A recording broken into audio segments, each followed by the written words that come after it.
ام المومنین حضرت عائشہ رضی اللہ تعالی عنہا فرماتی ہیں کہ میں نے نبی علیہ الصلوۃ والسلام سے پوچھا، یا رسول اللہ، ابن جدعان جاہلیت میں صلہ رحمی کیا کرتا تھا اور مساکین کو کھانے کھلایا کرتا تھا، فہل ذاک نافعہ، کیا یہ نیکیاں اسے فائدہ پہنچائیں گی؟ مشرک تھا۔ تو نبی علیہ الصلوۃ والسلام نے فرمایا، عائشہ رضی اللہ تعالی عنہا، نہیں، یہ نیکیاں اس کو فائدہ نہیں پہنچائیں گی۔ کیوں؟ انہ لم یقل یوما رب اغفر لی خطیئتی یوم الدین، کیونکہ اس نے ایک دن بھی اللہ تعالیٰ سے یہ دعا نہیں مانگی کہ اے میرے رب اغفر لی، مجھے معاف کر دے، خطیئتی، میرے تمام خطاؤں کو، یوم الدین، قیامت والے دن۔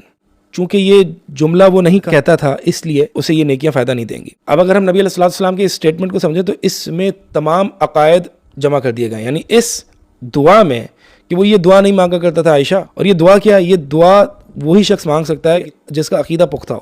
اس میں تمام ایمانیات جمع کر دی گئی ہیں، تمام عقائد جمع کر دیے گئے ہیں۔ کیسے؟ رب اغفر لی، یعنی یہ بندہ جانتا ہے کہ وہ میرا رب ہے، اور یہ بھی جانتا ہے کہ وہی میری مغفرت کر سکتا ہے۔ وہ پیر فقیر اور اولیاء کے وسیلے نہیں ڈھونڈتا، ڈائریکٹ اللہ سے مغفرت طلب کرتا ہے۔ وہ اللہ کو رب بھی مانتا ہے اور پھر ڈائریکٹ اللہ تعالیٰ سے مانگتا ہے، یعنی اس کی ربوبیت بھی پختہ ہے، اس کی الوہیت بھی پختہ ہے، خطیئتی، اور پھر اسے اپنی اوقات بھی بتایا کہ میں انسان ہوں، میں خطا کار ہوں، یعنی وہ عجب میں بھی مبتلا نہیں ہے، ریاکار بھی نہیں ہے۔ اہل علم فرماتے ہیں کہ عجب بھی ایک قسم کا شرک ہے، یعنی شرک اصغر میں بعض اہل علم کو شمار کرتے ہیں۔ عجب کہتے ہیں کہ اپنے آپ پر خود پسندی، خود اعتمادی، یعنی اپنے آپ سے obsessed ہونا کہ بس میں ہی ہوں، میں بہت نیک ہوں۔ تو عجب میں انسان اپنے آپ کو کچھ سمجھ لیتا ہے کہ گویا کہ یہ نیکی میں نے کی ہے، کہ گویا کہ ایک شرکی ایلیمنٹ آتا ہے کہ یہ اللہ کی توفیق سے نہیں بلکہ میں نے کیا ہے۔ تو بہرحال رب بھی میرا رب، یعنی وہ بندہ جانتا ہے کہ اللہ اس کا رب ہے، اس کا پالنے والا ہے، خالق ہے، رازق ہے، مالک ہے، مدبر ہے، اور وہ یہ بھی جانتا ہے کہ وہ میری دعا کو ڈائریکٹ سنتا ہے، مجھے کسی نبی، کسی بزرگ کے وسیلے کی ضرورت نہیں، اس لیے وہ ڈائریکٹ مانگتا ہے اغفر لی،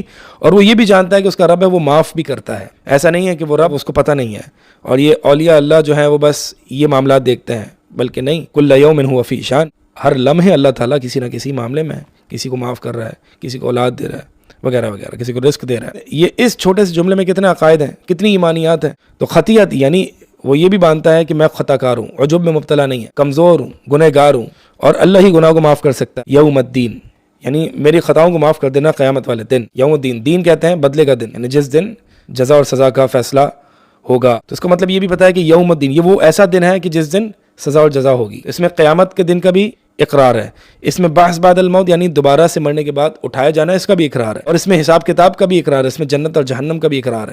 تمام ایمانیات جمع ہو گئی یا نہیں؟ تو لہٰذا چھوٹا سا سٹیٹمنٹ ہے کہ عائشہ، اس نے کبھی یہ نہیں کہا رب اغفر لی خطیئتی یوم الدین، اور یہ جملہ دل سے وہی کہہ سکتا ہے کہ جس کی ایمانیات، جس کے عقائد مضبوط ہوں۔ اللہ تعالیٰ سے دعا ہے کہ اللہ تعالیٰ ہمیں ان ایمانیات کو پختہ کرنے کی توفیق عطا فرمائے۔